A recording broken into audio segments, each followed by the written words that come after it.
Þórey, ég er nokkuð viss að mjög margir allavega ég átti von á bara auðveldum sigri ykkar hér í kvöld, en þær hafa ekki unnið leik á tímabilinu. Á hverju eru í þessu ströggli?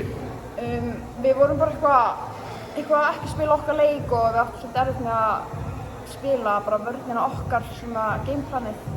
Það var bara eitthvað að ganga upp hjá okkur. En með öðrum orðum var þetta kannski bara vanmat? Mættu þið bara væri kjörrar? Nei, kannski eitthvað smá, en þetta var bara, við mættum ekki í leikinn í dag og þetta var bara eitthvað off. Mitt litla vita á þessu, mér fannst þetta dálítið breytast þegar þú kemur inn og þú klárar leikinn, þú byrjar ekki, en hún Abdi, hún fer út af, þá var eins og vörnin hafi orðið betri á okkur þá, eða hvað, hver er þín tilfinning fyrir?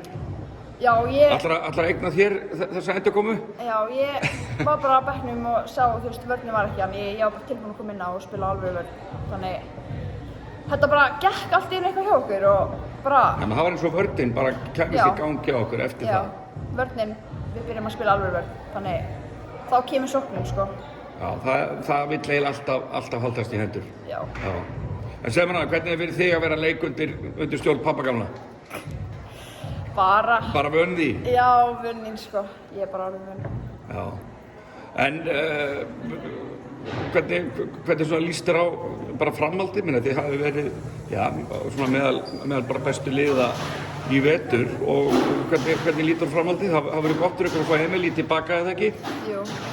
Við erum búin að vera að díla við smá meiðsli, en ég er bara mjög jákvæð fyrir framtíðinni og framhaldinu og bara, við ætlum bara alla leið. Það er bara þannig, þið ætlið ykkur alla leið þegar. Það var bara til hamingju með sigurinn. Takk.